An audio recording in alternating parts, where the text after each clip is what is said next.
सादर नमस्कार, सादर जय जिनेंद्र। क्षमा ब्रेकिंग जैन न्यूज प्रतिदिन प्रातः, दोपहर एवं रात्रि में देश भर से संपूर्ण जैन समाज से संबंधित सही और सकारात्मक समाचारों के लिए देखना और सुनना न भूलें। साथ में आपसे विनम्र निवेदन है कि यदि आपने इस चैनल को सब्सक्राइब नहीं किया है तो कृपया अवश्य कीजिए और शेयर और लाइक करके धर्म प्रभावना में सहयोगी एवं सहभागी बनिए। जबलपुर में विराजमान आचार्य श्री संघ के परम पूज्य आचार्य श्री समय सागर जी महाराज ने गत दिनांक 14 जून 2025 को अपना मंगल प्रवचन करते हुए बताया कि वह गुरुदेव आचार्य श्री के सामने मौन क्यों रहते थे। लीजिए सुनिए प्रवचनों का वह महत्वपूर्ण प्रसंग। भगवान पार्श्वनाथ धाम काकोरी में स्थित साधु सेवा धाम आगम के पथ पर चलने वाले ऐसे दिगंबर जैन मुनिराज, आरिका माता जी व अन्य त्यागी व्रतियों के विश्राम एवं आहार की पूर्ण व्यवस्था कर रहा है, जो अत्यंत वृद्ध अवस्था में है या रोग ग्रस्त है। आप भी इस पुण्य कार्य में सहभागी बने और पुण्य के भागीदार बने। एक दिन के चौके की राशि मात्र 2100 रूपए, 10 साल की पात्रता जिसमें आपके नाम से साल में 2 बार चौका लगेगा, जिसकी राशि मात्र 11,000 रूपए है। आजीवन साल में 2 बार आपके नाम से चौका लगेगा तथा आपका नाम शिलापट पर लिखा जाएगा। राशि मात्र 25,000 रूपए है। 1 माह की पूजन राशि मात्र 3100 रूपए। दान जमा करने हेतु खाता विवरण Bhagwan Parshvanath Dham trust, bank of Baroda, Chowk branch, Lucknow. खाता संख्या 06450100299154। IFSC code BARBO LUCKNO। संपर्क सूत्र 9452017984 7007783995। संघ में जब मैं उपस्थित था गुरुदेव के साथ, दुर्ग की बात है छत्तीसगढ़ में, और संघस्थ बहुत सारे ब्रह्मचारी लोग साउथ की यात्रा के लिए निकले थे। गुरुदेव के आशीर्वाद से श्रवण बेलवला की यात्रा करके लौट करके दुर्ग में आए, और वह प्रातःकालीन प्रसंग है। आचार्य भक्ति के उपरांत उन ब्रह्मचर्यों को आगे बढ़ाने के लिए कुछ संस्कार की दृष्टि से आगम के आधार से कुछ बिंदु उनके लिए दे रहे थे। पूरा संघ उपस्थित था और मैं भी उसमें बैठा था। मैं हमेशा ध्यान पूर्वक उनको सुनता हूँ, इसलिए मुझे अलग से संस्मरण सुनाने की आवश्यकता ही नहीं पड़ती। उनके एक एक शब्द उनके सूत्र जैसे महसूस होते हैं और वो सारे सारे हमारे लिए संस्मरण के रूप बनते चले जाते हैं। और वो बिंदु दे रहे थे ब्रह्मचारियों को।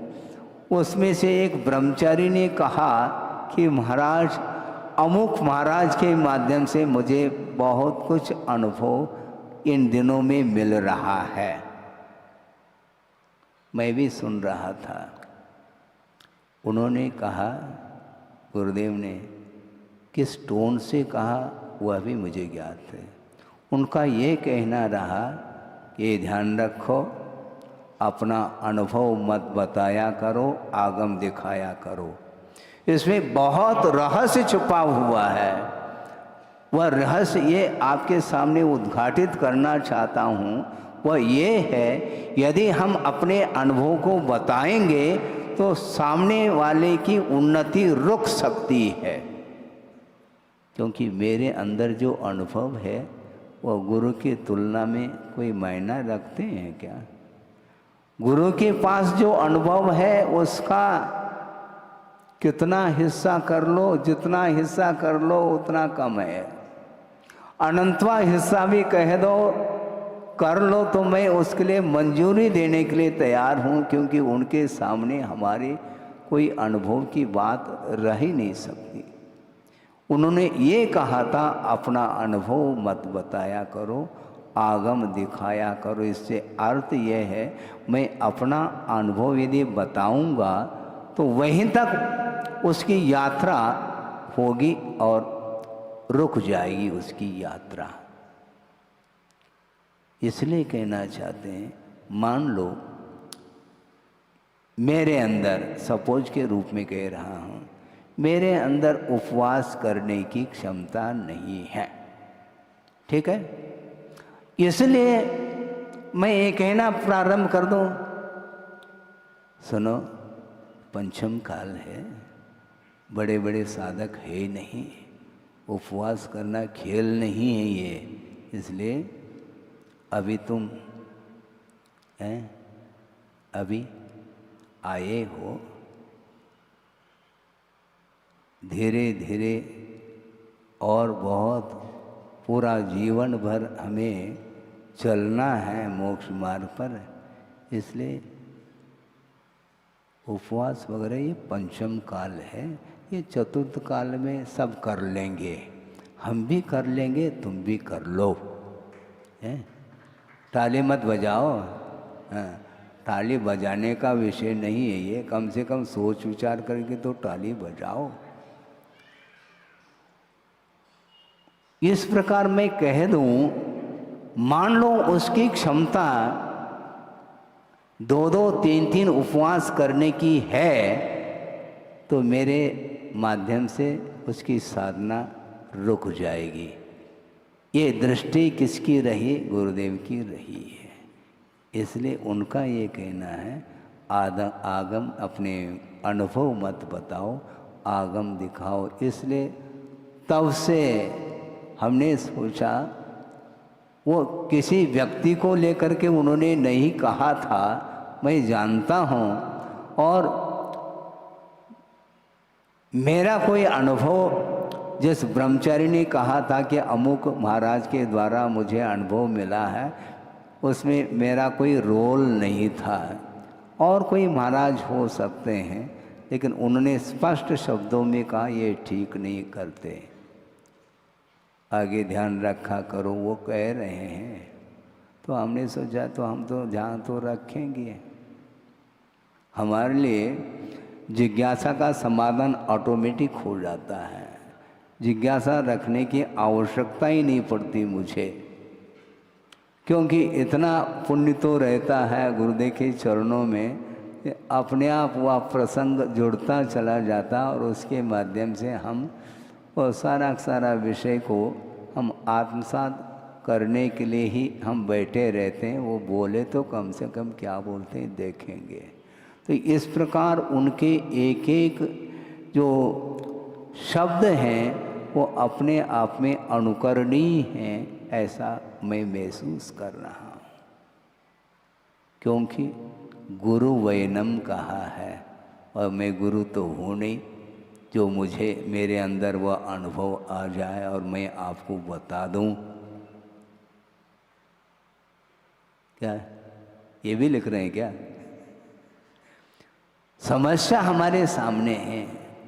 वस्तुतः जो निरंतर साधना में रत रहते हैं, जिन्होंने पूरे जीवन पर्यंत संघ का निर्माण करके शिष्यों के प्रति अनुग्रह करते हुए उनका संग्रह किया है, और उनके सामने मेरा क्या अनुभव मायना रखता है? नहीं रख सकता। इसलिए मार्ग प्रशस्त बना रहे, इसलिए हम ज़्यादातर मौन ही रहते थे, और मौन के माध्यम से ही साधना में विकास हो जाता है। बोलने से साधना में कमी आ सकती है, कथनचित। नहीं तो आप शब्द पकड़ोगे तो गुरुदेव तो बोलते थे, उनके साधना में कमी है क्या? उनका बोलना अलग है, क्योंकि उनमें बोलने की साधना है। और उनका ये कहना था कि मौन साधना तो बहुत सरल हो सकता है, हाँ, कठिनाई नहीं, किंतु बोलने में कठिनाई जाती है।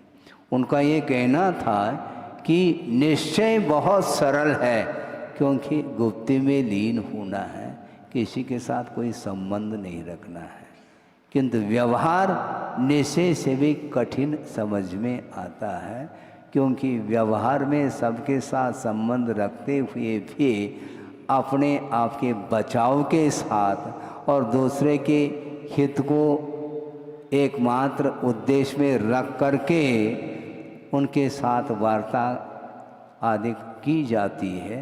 इसलिए निश्चय के अपेक्षा से व्यवहार में कठिनाई जाती है।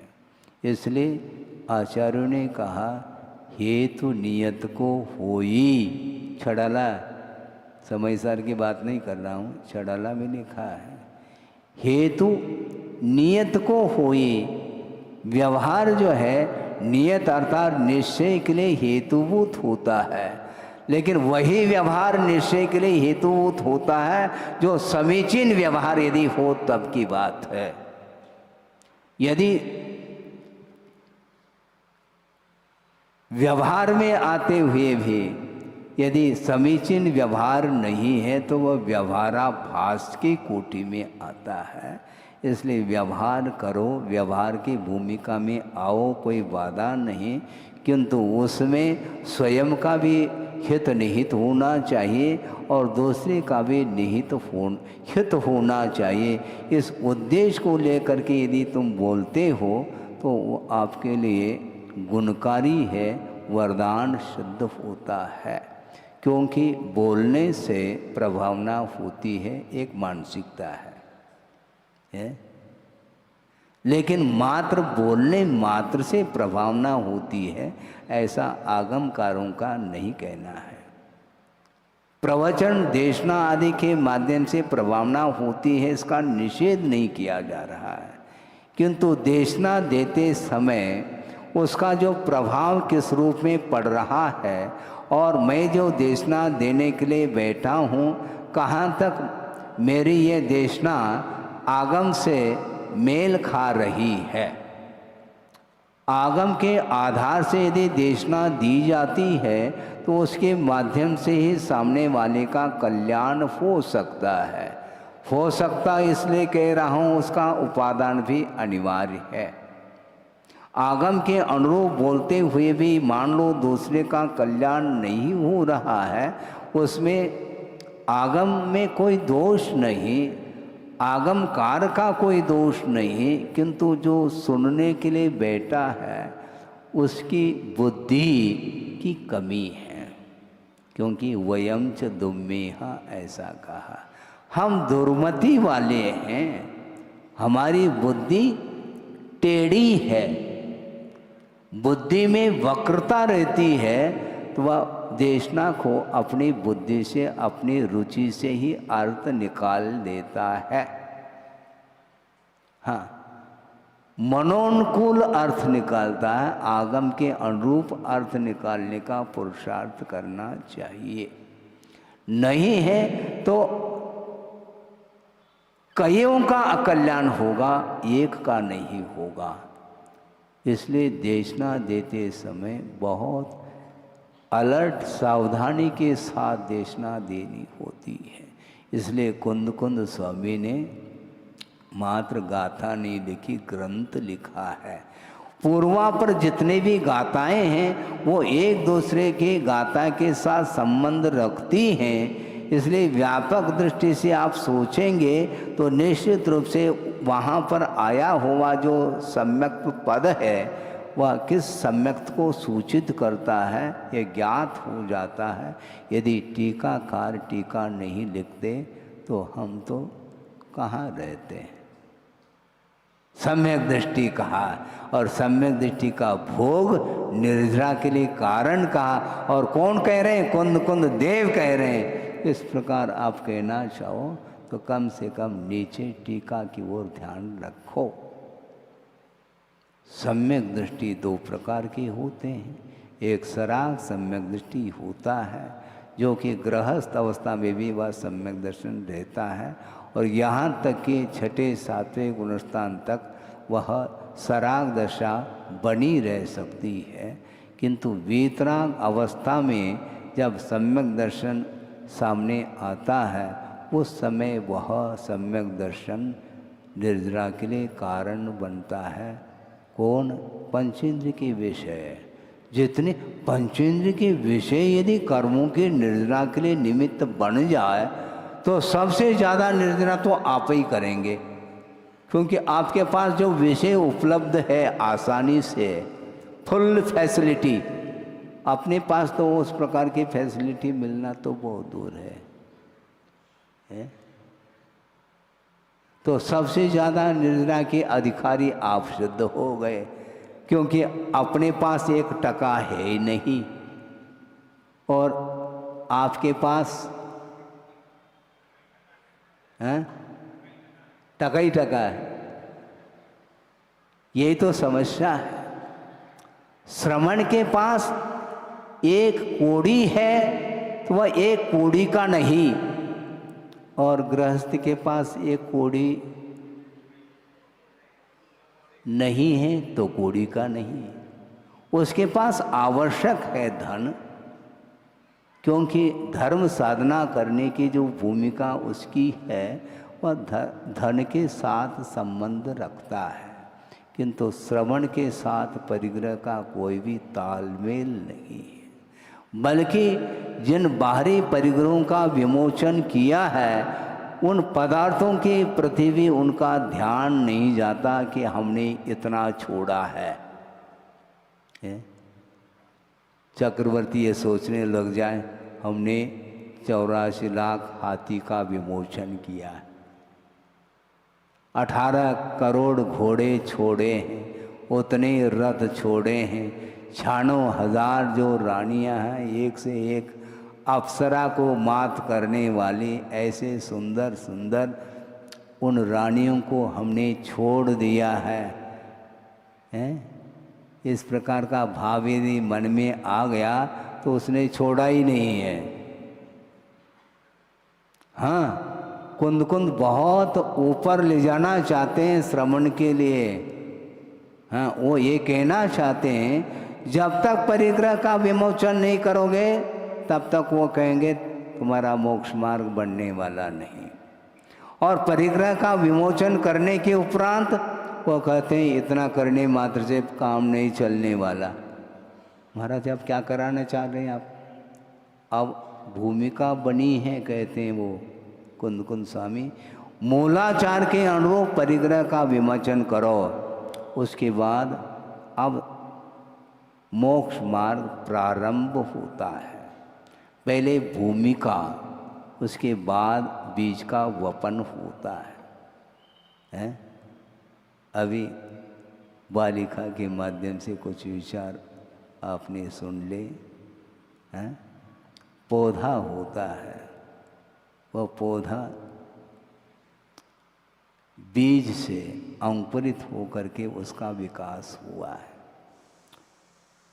किंतु वह विकास अभी पूर्णता को प्राप्त नहीं है, इसलिए बार बार उस पौधे की सुरक्षा की आवश्यकता पड़ती है।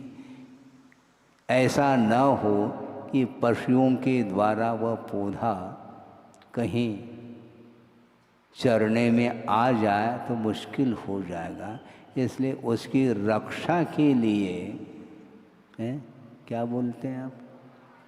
बाड़ी। हाँ।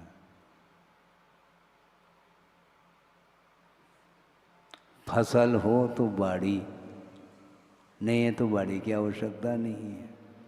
बीज बोया है तो उसकी सुरक्षा के लिए चारों ओर बाड़ी, और वह फसल समय पर आती है और उसके लिए यथा योग्य खाद, पानी, हवा आदि की आवश्यकता पड़ती है, तब कहीं जाकर के वह आगे उसका विकास होता है। उसी प्रकार पहले भूमिका की आवश्यकता पड़ती है, इसलिए मूलाचार के अनुरूप आचार परक जो ग्रंथ हैं, चरणाणियों ग्रंथ, उसमें मुनियों का जहाँ पर वर्णन किया जा रहा है, ऐसे मूलाचार आदि ग्रंथों के अनुरूप जिसने चर्या को बना ली है उसके लिए कुंद कुंद देव कहते हैं अब तुम्हारी भूमिका मात्र बनी है, अब प्रारंभ होगा। जब तक परिग्रह का विमोचन नहीं तब तक बात नहीं करेंगे, और छोड़ने के उपरांत ये कहेंगे तुमने छोड़ा क्या है, क्योंकि तुम्हारी वस्तु ही नहीं है वो जो तुम छोड़ सको, क्योंकि पराई वस्तु अपनी हो सकती है क्या? तो ये सब पराई तो है। जिसको जोड़ा है, जिसके साथ संबंध जोड़ा है, वह पराये के साथ ही संबंध जोड़ा है इसने। अपने आत्मा के साथ संबंध जोड़ा कहाँ? अपने आत्मा के साथ यदि संबंध जोड़ता तो निज घर आ जाता किंतु जोड़ा नहीं है। हमेशा पर वस्तु के साथ संबंध रखने का भाव हमेशा बना रहता है, उसकी ये आदत है। इसलिए आचार्य कहते हैं अभी तुमने कुछ छोड़ा नहीं है। हाँ, वस्तु तो छोड़ने का समय अब आ गया है कि जो भी छोड़ा है उसको विस्मृत कर देना चाहिए, तब तो मैं मानूंगा कि तुमने छोड़ा है। जो छोड़ी हुई वस्तु वह सामने तस्वीर लटकती रहती है। हमने इतना छोड़ा, इतना छोड़ा, इतना छोड़ा। ये स्मरण का जो विषय है यह भी जोड़ लिया है तुमने, इसको भी छोड़ना है। फिर रहेगा क्या महाराज? हम खाली हो जाएंगे। जो खाली होगा वही मोक्ष पथ पर चलने वाला है। खाली होना चाहिए, मन में सिवाय आत्म तत्व के और कुछ रहना नहीं चाहिए। और उस आत्म तत्व को प्राप्त करने में जो साधनभूत सामग्री पंच परमेष्टि अथवा देव शास्त्र गुरु है, मात्र इसी का आलम्बन लेना चाहिए। बल्कि कुंद कुंद स्वामी का ये कहना है पंच परमेष्टि का भी आलम्बन तब तक लिया जाता है जब तक परमात्मा तत्व का आलम्बन नहीं लिया जाता। और जिस समय परमात्मा तत्व का आलम्बन लिया जाता है तो उस समय पंच परमेष्टि भी गौण हो जाते हैं। वहाँ तक पहुँचने की क्षमता है क्या तुम्हारी? सम्यक दृष्टि का भोग निर्जरा के लिए कारण कहना चाहते हो? कुंद कुंद स्वामी ने कहा है महाराज, हम थोड़ी कह रहे हैं। कुंद कुंद स्वामी ने कहा है, किंतु कुंद कुंद के जो हार्द है, उनका जो आशय है, उसको खोलने का प्रयास टीकाकारों ने किया है। उसको पढ़ने की आवश्यकता है। इसलिए गुरुदेव ने कुंद कुंद का परिचय भी कराया है और टीकाकार का भी परिचय उन्होंने कराया, तब कहीं जाकर के हम लोगों की आंखें खुल पाई है। Kshama breaking Jain news YouTube channel पर विज्ञापन देकर धर्म प्रभावना में बने सहभागी। विज्ञापन देने हेतु संपर्क कीजिए मोबाइल नंबर 9026900740 एवं समाचार एवं वीडियो भेजने हेतु WhatsApp number 9335236222। Kshama breaking Jain news YouTube channel देखने के लिए आपको बहुत बहुत धन्यवाद। सादर प्रणाम, सादर जय जिनेंद्र।